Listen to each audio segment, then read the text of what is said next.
Dag 0 van New York Comic Con is in ieder geval achter de rug. We hebben een Retail Dag gehad. Ik heb goodies. Nou, dat wil je niet weten. Er gaan zoveel mensen jaloers op raken. En we hebben hele toffe panels gezien. Ik heb er eentje opgenomen. Ik had geen selfie stick bij me, dus mijn hand is heel erg lam. En ik kan niet door het dragen van deze mooie dingen. Maar van het cameraatje 30 minuten vol vasthouden. Dus als je mijn vingers erdoor ziet en als je een beetje trillen ziet, sorry. Maar het is wel heel erg tof. Scott Snyder, die het over zijn Absolute DC gaat hebben. Er zitten wel wat spoilers in, dus pas op. Over Absolute Batman en Absolute Superman, Absolute Wonder Woman. Hele toffe art zie je. En als laatste nog Ram V die over New Gods begint te praten. Ja, fantastisch panel. Super exclusief, want het was alleen maar voor retailers. Komt niet naar buiten. Je ziet het bij Comic Talk NL. Veel plezier. Without further ado, I'm going to ask Scott Snyder to please come up to the stage so that we can have a nice discussion about All In. Hey, hey. Hey. Yes,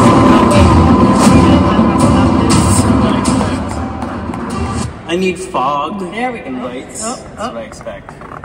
All right, there we go. All right. All right, good. So, Scott, is there anything you want to say to the retailers?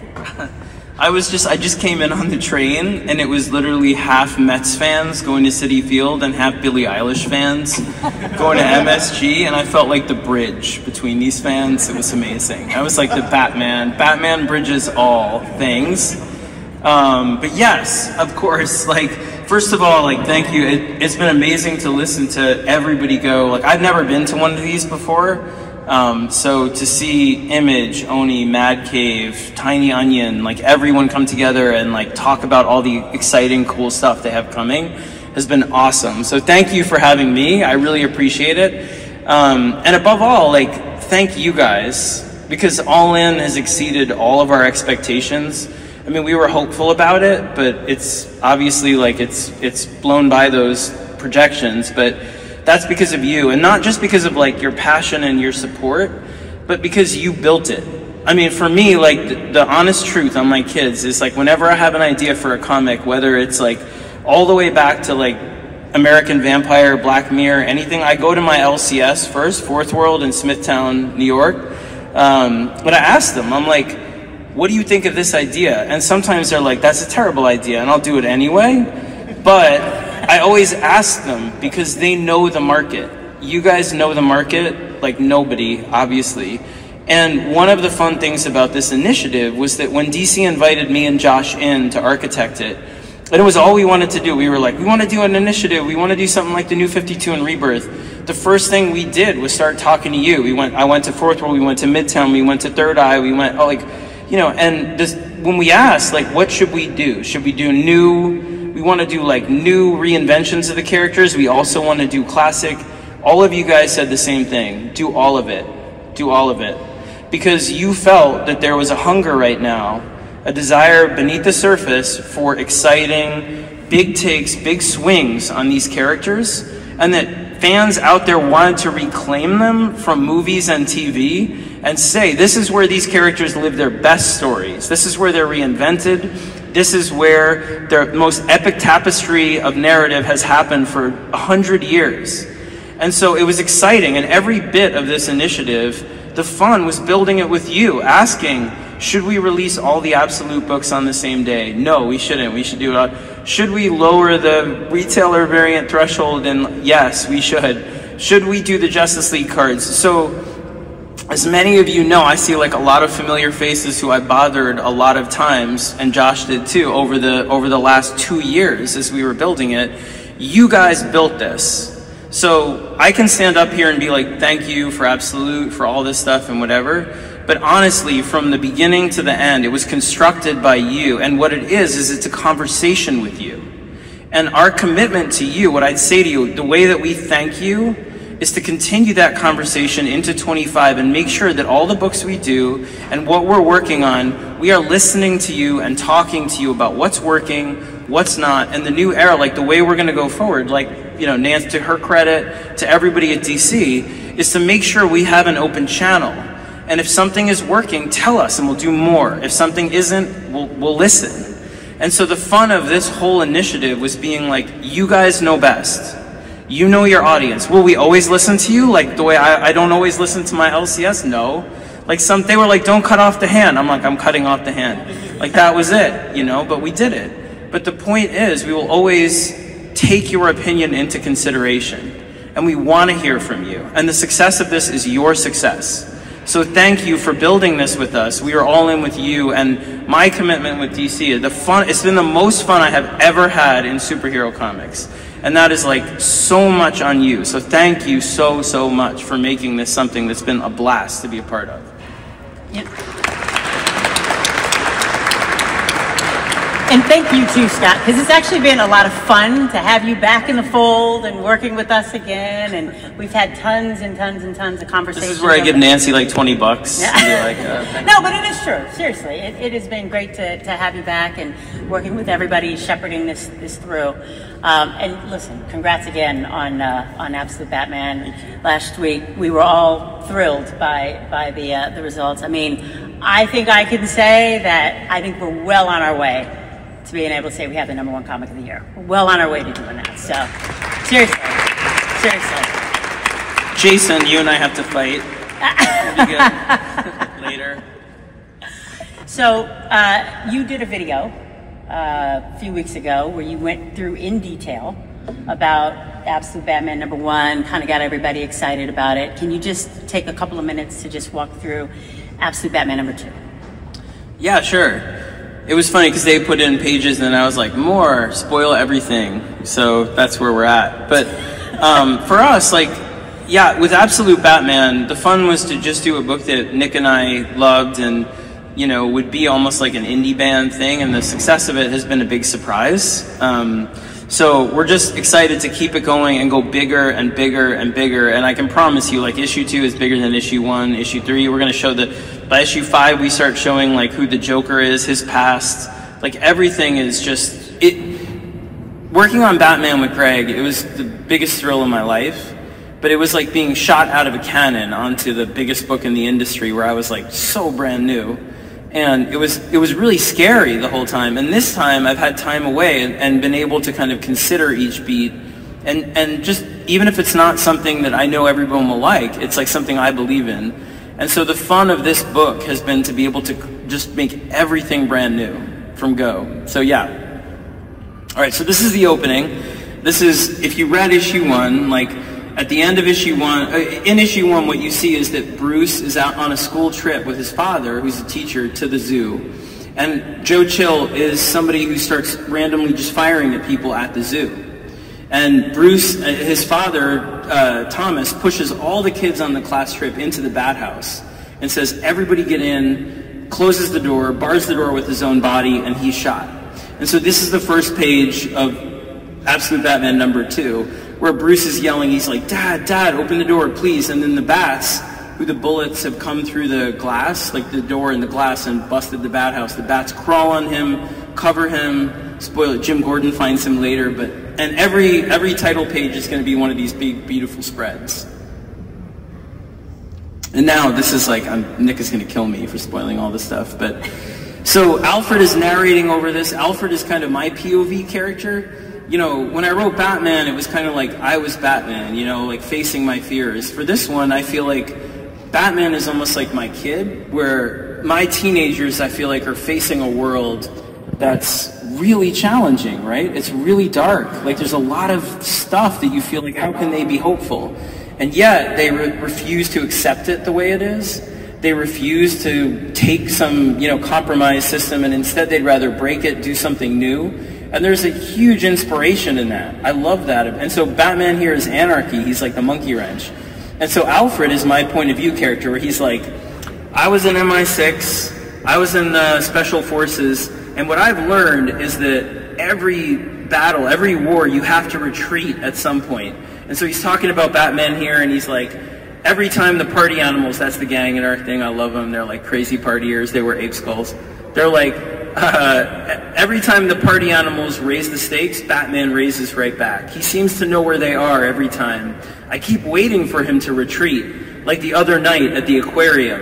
And so he's fighting all these guys, they start stabbing him, he's got knives hanging out of his back. They stuff him against the glass, and Alfred is like, and this is where I am positive Batman is finally going to say, it is time to retreat. He's like, you know, sometimes in war you advance forward, AF, sometimes you retreat, regroup, RR. He's like, now is the time to RR, but instead, Batman's like, fuck you! And like spikes come out of his back and he busts the glass and the saltwater aquarium blasts all over these guys.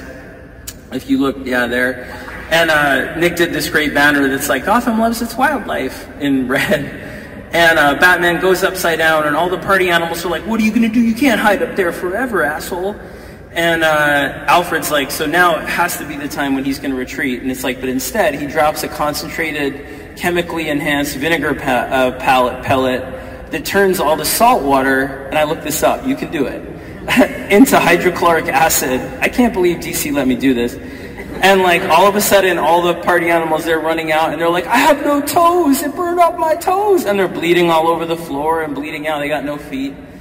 I mean, this Batman will fuck you up. I love him so much. That's a quote. Yes.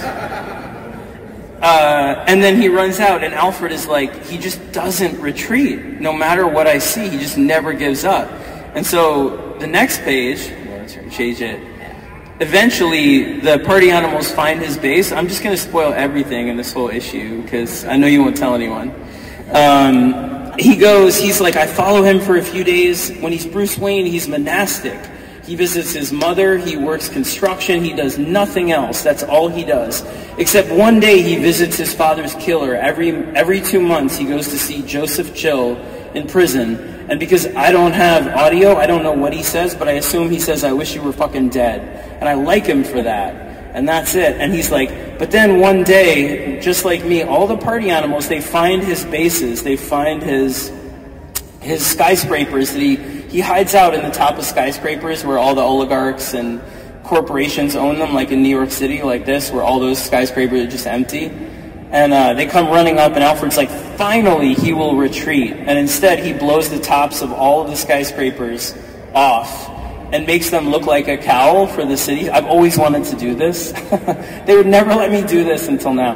And then like, so it looks like a cowl and he's like, that's all Batman is, I guess, is an advance forward. Batman AF, which is what I wanted to call the book from the very beginning. So ha ha ha, legal, I did it. And that's the scene. So the idea is just, this book we're going as hard as we can.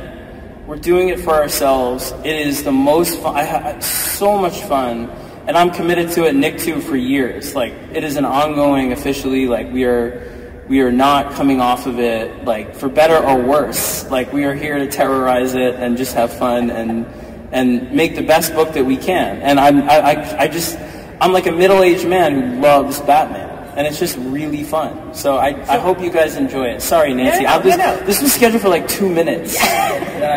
So in addition to just reinventing Batman, right? You had to reinvent his tools and everything else, right? That he used, all the gadgets. And the biggest thing that you reinvented was the Batmobile. Well, can we talk about the Batmobile? Yeah, well, because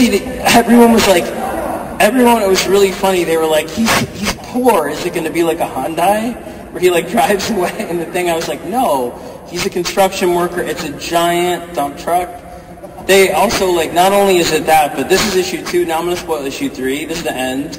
In issue 3, you realize it lowers and becomes like a tank. And it's got like a turret, a machine gun with batarangs, non-lethal. But like Alfred has to take, and it's like and chainsaws, and it is like the coolest vehicle I have ever. I mean, I just love it. I love every page of this book. Like, and Nick is. I wish he was here, but he's drawing like right now. He'll be here tomorrow, but he is such a joy. And Frank Martin on colors and Clayton Cowles on letters. Like, it is a blast. I love everything about this book. But yeah, the Batmobile is crazy. He has another one too. You'll see in issue 5. All right. That is fantastic. So, is it going? Okay, good. Here we go. All right. So that was great.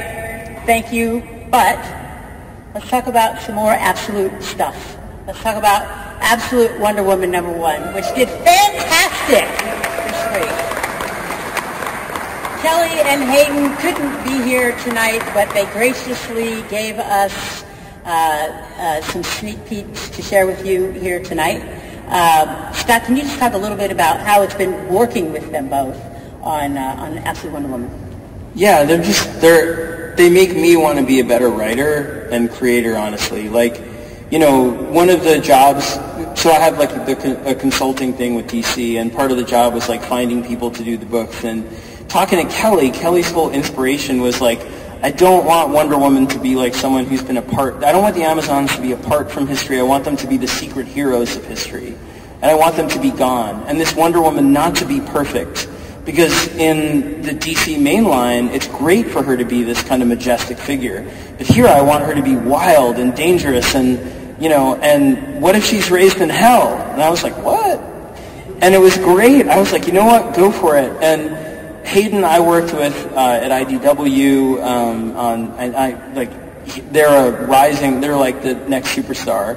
And what they've been able to do with Wonder Woman was make it feel with this, like I can't wait for you guys to see, I mean, if you haven't seen the whole issue yet, I hope you'll check it out, but I stand by it 1,000% as like an A+ comic book of like bombast and heart and everything. And I can tell you, Kelly and Hayden are both throwing everything they have into this book, and Jordy too, and colors, amazing.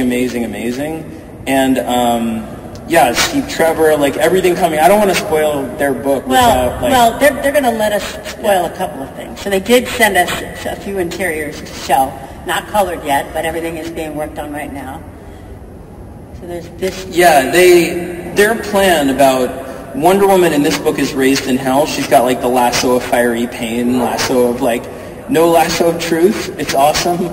And she comes out just not knowing who she is. And it's so refreshing because the idea of the book is that Wonder Woman comes from like every book in the Absolute Universe is kind of an inverse of the way it works in the main universe, right? So instead of being perfect or coming from a land of like, of comfort, here Diana comes out, you know, and isolation. Diana comes out and is like, the Amazons were these heroes that nobody recognizes that fought all these Lovecraftian monsters.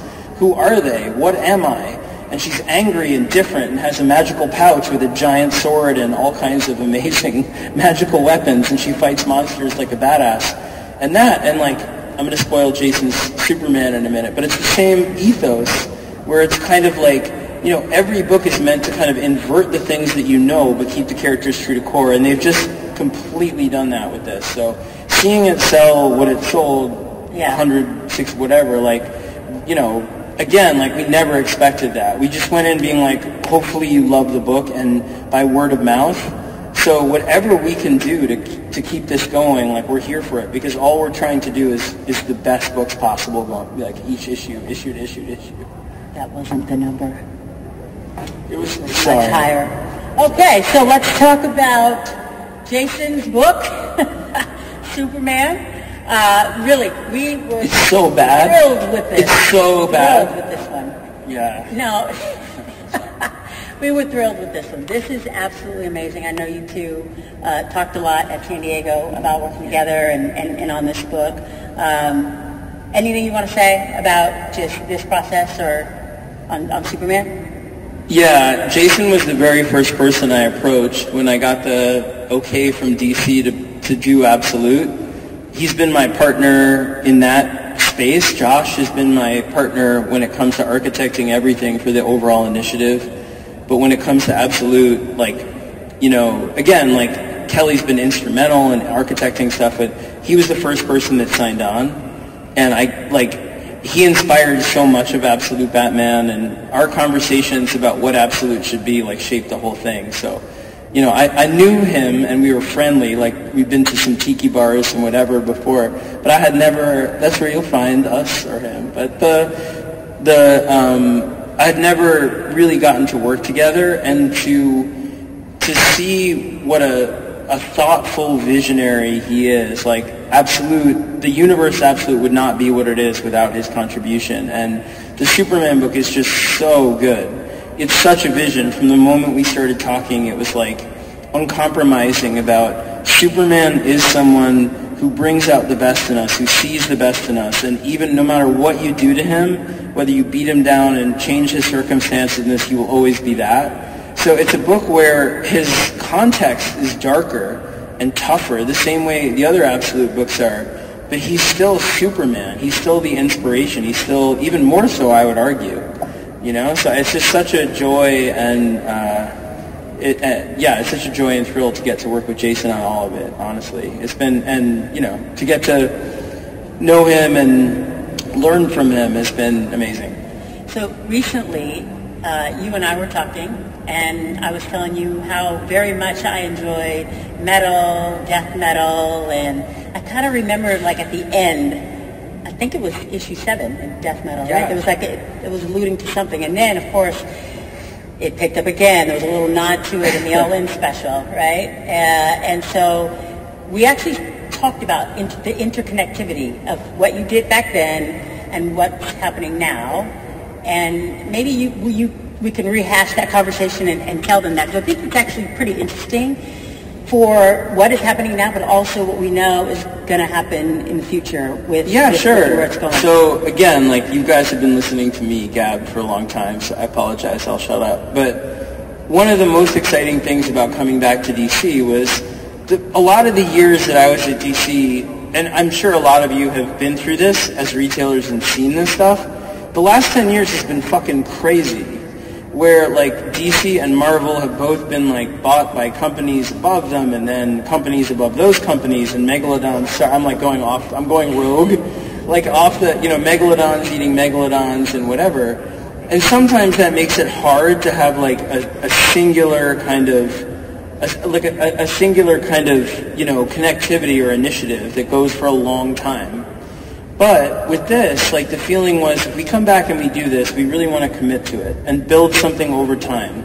And DC has been a wonderful place about that. You know, to Marie's credit, to everybody, like, everybody at DC right now, there's a real commitment to comics about this is the place where we don't have to listen to apologies to DC Studios or whatever, like, you know, movies or whatever. We can do our own thing.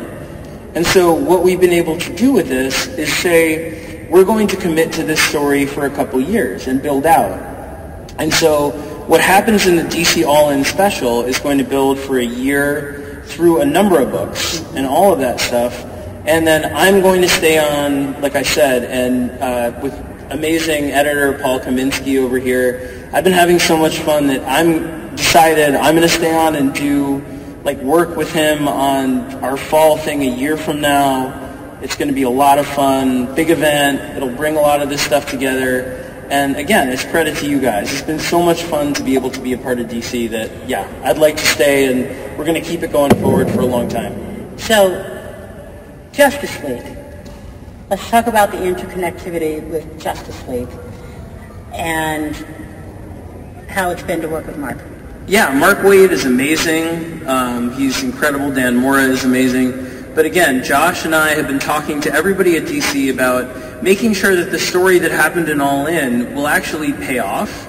Because I know a lot of the time, like, you guys retailers, you'll go in and be like, this is the start of something big, and then sometimes it doesn't come to fruition, or it comes out, you know, a year after you think it's going to come out, or whatever it is. And for us, like, the commitment to you guys is to be like, we're going to do this story and stay on it for 24, 25, into 26, and make sure it really pays off.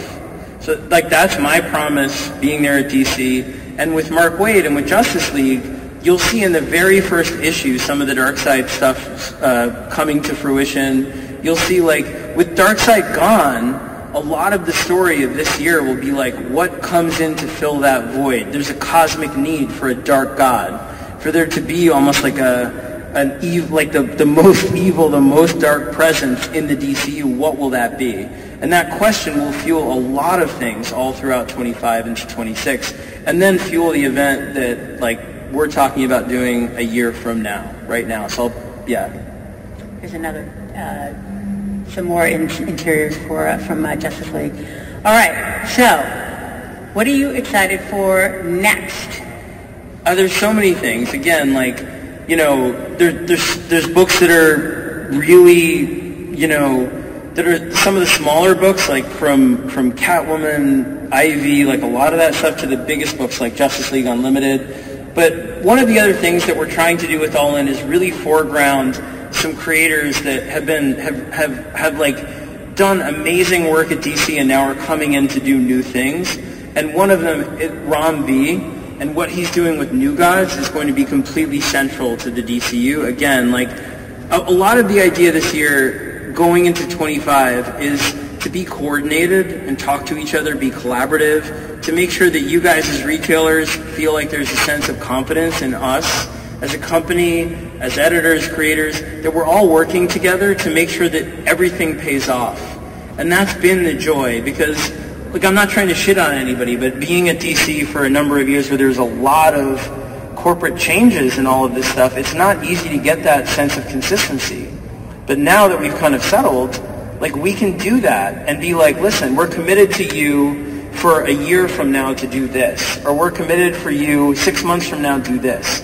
And so that's the goal, is to make sure that we have a plan going forward that we're going to stick to, that we can tell you guys about in advance, get you guys excited, get your feedback, and keep going. And New Gods is like absolutely central to that. It's like a keystone of the whole year. And so to talk more about New Gods, we actually have Ron V with us, live and in person. Ron, could you come up?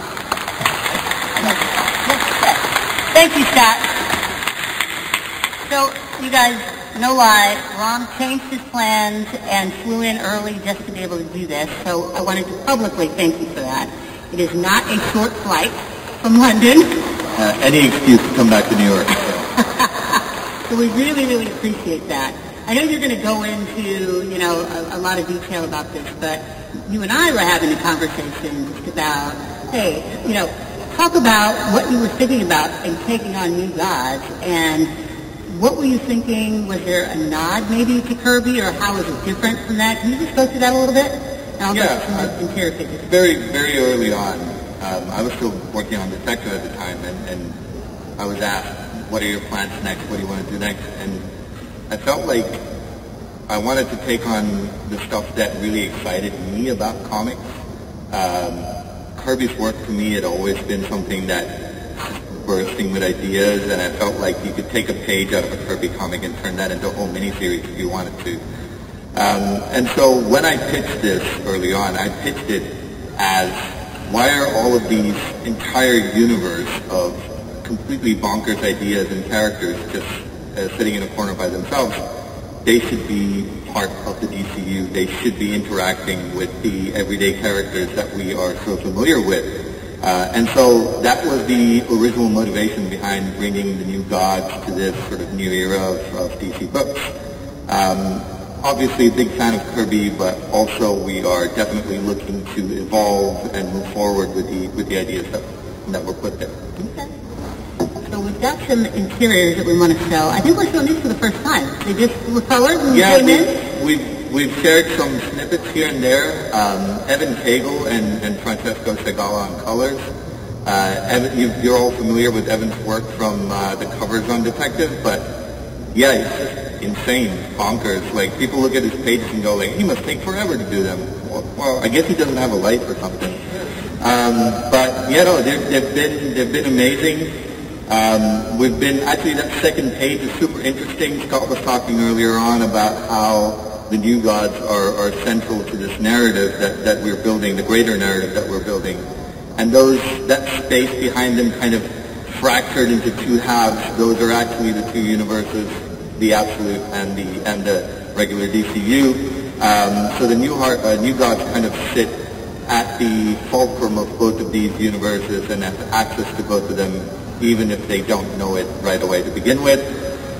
And then to go to your point about how we are building things from, but also evolving from Kirby, we're introducing a new group of quote-unquote bad guys in the series. Now that Darkseid is gone, there is an alien species that believes this part of the universe is out of balance in terms of good and evil, and so they believe it is their function, their philosophy to come and reset this part of the universe.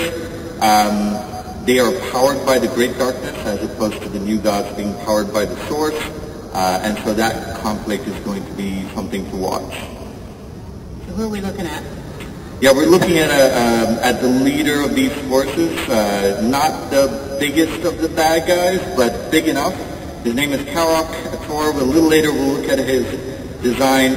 If you thought Darkseid was a badass, yeah, wait till you see this guy. All right. Okay, so then, stand by. Big images. There we go. Yeah, just in terms of, moving forward from the fantastic work that Kirby had done, we wanted to contemporize these characters, bring them to a DC universe that felt like here and now. So we went ahead and redesigned a lot of the characters, Orion's helmet being a particular point of discussion.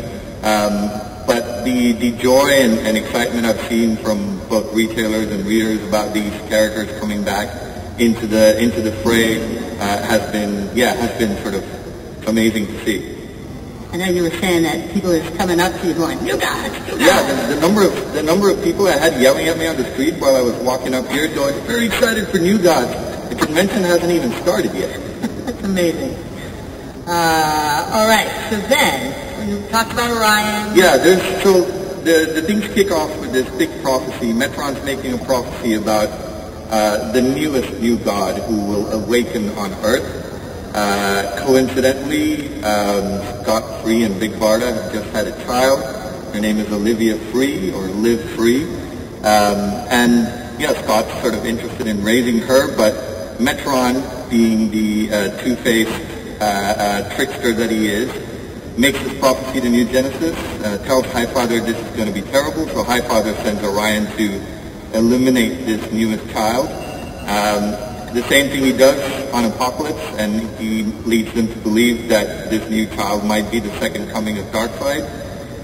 So both kind of sides of the coin are in play. They're all interested in the future of this newest new god, and of course Orion and Scott Free find themselves at the edge of it all. Unbelievable. Yeah, we've got some big beats planned for the rest of the year as well. I know we said we wanted things, and as Scott said, we wanted things to be to feel like they were much more coordinated. So by the middle of this run, first year rather, we're going to see Apocalypse has converted to the new bad guys. New Genesis has been conquered, and the new gods and Apocalypse refugees all make their way to Earth, where they're going to run into Superman, Green Lantern, Wonder Woman. Also, this prophecy entails that the newest new god must take powers from each of the DCU immortals. So Wonder Woman is the first of the immortals that they will meet and take their powers from.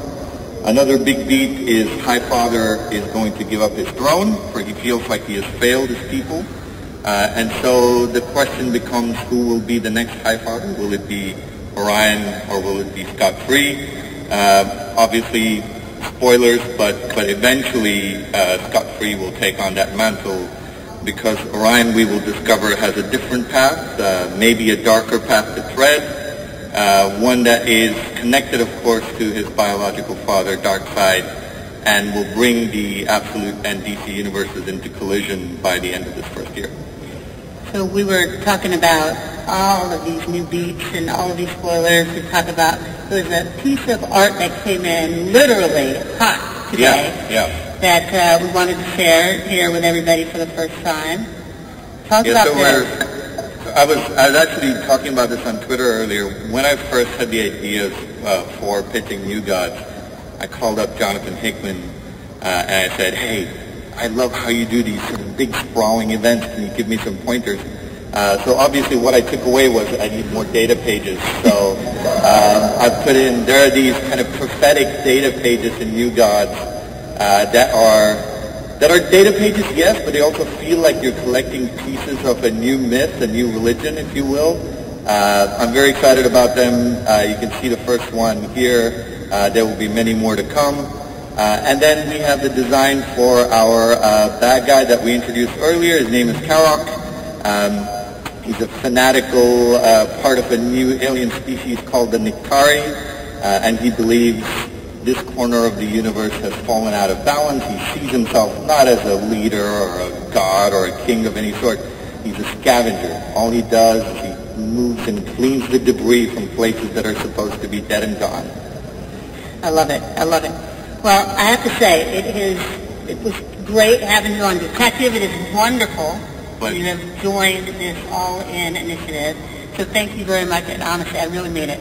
Thank you for flying in early to do that. No, my pleasure, and I'm super excited to see the response from retailers already to this initiative. Super excited to see all the big swings with books like The Absolute line, of course, but also JSA, and of course, doing New Gods in the year 2024. Could not be more excited to be here. We are thrilled. Thank you very much. Thank you. Thanks again to Scott and Ron for showing up. And again, thank you to you guys. We've had a phenomenal start to this initiative. I think if we just had to leave you with a few things that, and Scott was alluding to this earlier, we wanted to do something really big. We have a plan. We're in the middle of that plan. That plan is going to continue on. It's not something that's just, a short-term, event. It is going to be here, and thank you again. Just want to remind you, and again, thank you. We're now on our third printing of Absolute Batman #1, and our second printing of Wonder Woman, Absolute Wonder Woman #1. Both of those FOC on 11/4. So please, let's see what we can do. So thank you again, you guys. We really appreciate it. Thank you.